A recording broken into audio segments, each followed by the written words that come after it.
महात्मा बुद्ध एक गांव में प्रवचन सुना रहे थे।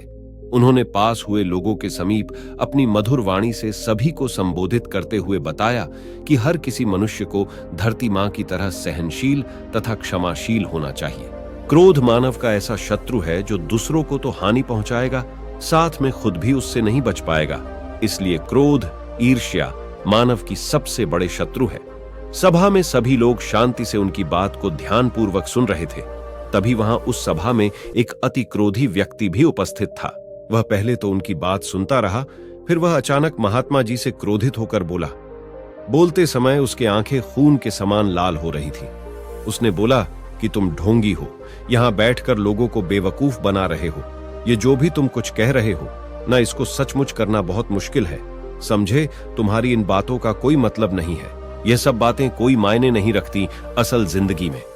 कहानी सुनाना बंद करो मूर्ख महात्मा, और जहां से आए हो वहीं चले जाओ।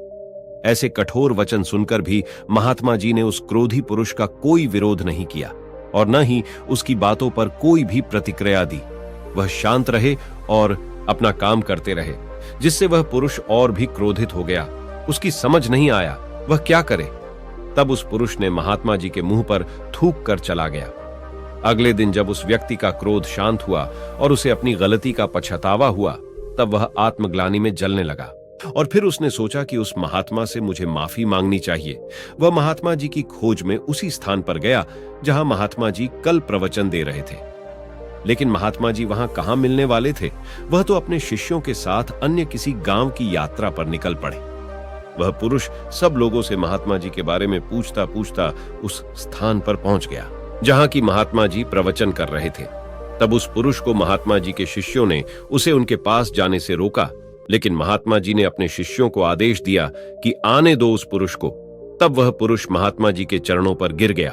उनसे बोला, मुझे क्षमा कीजिए महाराज। उसने महात्मा जी से पूछा, क्या आप भूल गए हो कि मैं वही हूं जिसने कल आपका इतना अपमान किया था? मैं अपने दुष्ट कृत्य की आपसे माफी मांगता हूं। तब महात्मा जी ने बड़े शालीनता से उस पुरुष से बोले कि कौन सी बात? तब उस पुरुष ने बड़ी हैरानी से महात्मा जी की ओर देखा। महात्मा जी बोले कि मैं तो बीती बातें वहीं छोड़ आया, क्योंकि बीता हुआ कल कभी वापस लौटकर नहीं आता। इसलिए बीती हुए बातों की वजह से आज और अपना आने वाला कल नहीं बिगड़ना चाहिए। जो हो गया सो हो गया।